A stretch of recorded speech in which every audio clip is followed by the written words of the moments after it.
Hello and welcome everyone in this new video.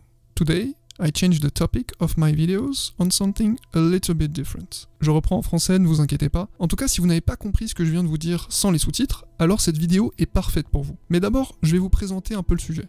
Au classement mondial EF-EPI de l'année 2021, la France se classe 31e sur 100 concernant la maîtrise de la langue anglaise, qui est la première langue de référence quand on parle de langue étrangère. Vous allez me dire, c'est pas mal finalement, plus de la moyenne et tout, mais pas vraiment, parce que la France est 24e sur 35 au niveau européen, et en plus, elle a perdu 3 places depuis 2020. Alors pourquoi avons-nous en France des problèmes avec l'anglais et par extension avec les langues étrangères? Eh bien déjà, l'apprentissage de l'anglais est bien trop scolaire, et pas assez ludique à l'école de manière générale. On essaye de vous faire apprendre par cœur des listes de vocabulaire sans contexte par exemple, et il y a assez peu d'expressions orales, parce qu'elle fait en général assez peur, parce qu'on a peur de l'erreur. Et comme l'anglais et les langues ont relativement peu d'importance à l'école de manière générale, en tant que matière, certains vont se traîner un niveau d'anglais assez faible en arrivant sur le marché du travail, et même plus tard dans leur vie. Mais ne vous inquiétez pas, je vais vous motiver dans cette vidéo en vous expliquant pourquoi, et surtout comment, apprendre des langues étrangères facilement et de manière ludique. Ah oui, au fait, vous aurez juste besoin d'internet et d'un smartphone.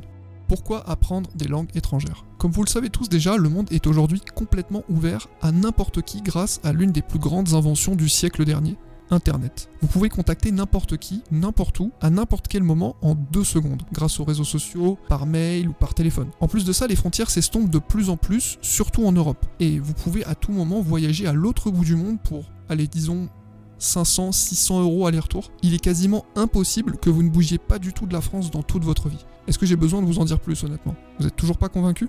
Ok. Niveau professionnel aujourd'hui, c'est une quasi-obligation dans la majorité des boulots de savoir à minima parler anglais. Et toute autre langue étrangère va vous offrir plein de nouvelles opportunités.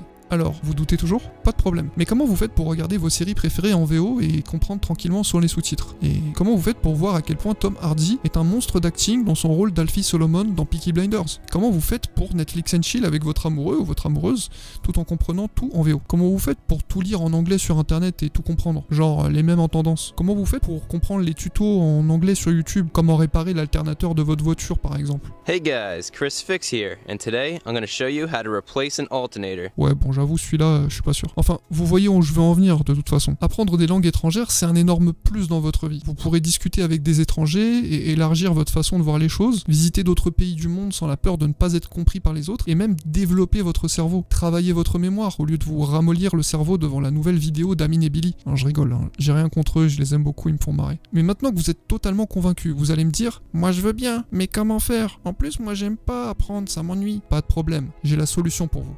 Comment apprendre facilement des langues étrangères. Mais tout d'abord, petit instant culture.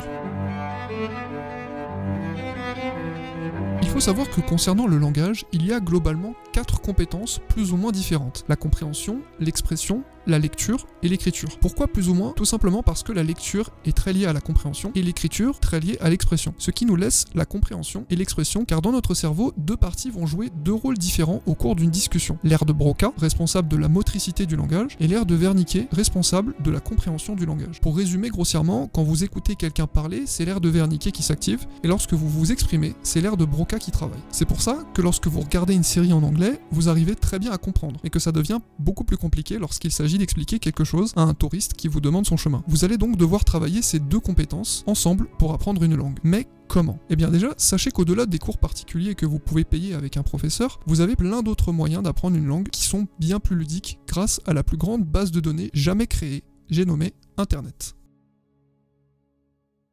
J'ai découvert ces applications parce que j'essayais d'apprendre une langue pendant que je prenais les transports. Je trouvais que c'était un temps que je pouvais mettre un peu mieux à profit au lieu de scroller sur Twitter pendant 1 heure. Et la première et la plus cool que j'ai trouvée, c'est Duolingo. Elle est totalement gratuite et vous permet d'apprendre 6 langues depuis le français et plus d'une trentaine de langues différentes depuis l'anglais. Ce que j'aime particulièrement avec cette application, c'est son côté ludique. Vous pouvez récupérer des coffres qui vous donnent des diamants, monter de ligue dans un classement hebdomadaire ou encore apprendre des langues avec vos amis. Le côté ludique m'a énormément plu et je l'utilise aujourd'hui depuis plus d'1 an et demi pour apprendre le chinois. Il y a aussi la possibilité de payer un abonnement pour environ 8 € par mois, mais perso je suis resté sur la version gratuite parce que les pubs me dérangent pas tant que ça. L'inconvénient c'est que l'apprentissage des langues se fait bien mieux à partir de l'anglais parce que la base de données est beaucoup mieux mise à jour, mais son point fort ça reste son côté ludique. C'est le mois du futur. Je suis en train de terminer le montage de la vidéo et il vient tout juste d'y avoir une grosse mise à jour sur Duolingo. Elle est hyper décevante et pas uniquement pour moi parce que j'ai vu plein de mauvais retours des utilisateurs sur le Play Store. En gros, ils demandent tous le retour à la mage précédente. Je vous avoue que je suis aussi très déçu, donc Vous pouvez toujours tester l'application, peut-être que vous allez accrocher, mais je vous conseille personnellement plutôt d'essayer d'autres applications en attendant qui rechangent quelque chose dans l'appli. J'espère juste qu'ils écouteront les utilisateurs. Concernant les autres applications qu'on peut trouver pour du pur apprentissage, il y a Babel, Spiku, Boozoo, je suis sûr que vous en avez déjà entendu parler, mais je ne les ai pas testés parce que j'étais parfaitement satisfait avec Duolingo. Je connais simplement Rosetta Stone qui est payant avec un abonnement à vie, mais l'application est beaucoup moins ludique. En tout cas, essayez de chercher et de trouver l'application qui vous correspond le mieux. En termes d'apprentissage, vous trouverez aussi plusieurs applications pour trouver des partenaires de langue à travers le monde comme Tandem ou HelloTalk, qui sont très intéressantes. Elles permettent de discuter avec des natifs qui pourront vous corriger directement et avec qui vous pourrez même échanger des messages vocaux pour améliorer votre oral. Ces applications offrent aussi la possibilité de créer des lives ou des sessions de groupe que vous pouvez rejoindre dans lesquelles vous pouvez discuter et chatter avec plusieurs autres personnes. Personnellement, je préfère Tandem qui est beaucoup plus intuitif et j'ai aussi l'impression que l'application est plus active, sauf pour les live chats. Là, il y a beaucoup plus de personnes sur HelloTalk. Enfin, dessus, vous pourrez aussi faire de nouvelles rencontres, qui sait, des gens que vous pourrez ensuite rencontrer quand vous voyagerez, et qui pourront vous servir de guide local en plus. Tout bénef en gros. Maintenant que nous avons vu les applications, on va passer au plus gros morceau, Internet lui-même. Ce que je veux dire, c'est qu'en tapant apprendre l'anglais dans la barre de recherche directement, vous avez plein de sites qui vous proposent des exercices pour apprendre l'anglais par exemple, ou qui vont vous donner des conseils sur comment apprendre l'anglais. Et je ne peux évidemment pas passer à côté, mais vous trouverez aussi plein de chaînes YouTube qui vous donnent des cours d'anglais, de japonais, de portugais, etc. Comme la chaîne de Julien Fontanier, très bonne chaîne d'ailleurs. Franchement, Internet est juste la plus grande base de données auxquelles vous aurez accès en ce qui concerne l'apprentissage. Alors servez-vous-en les amis.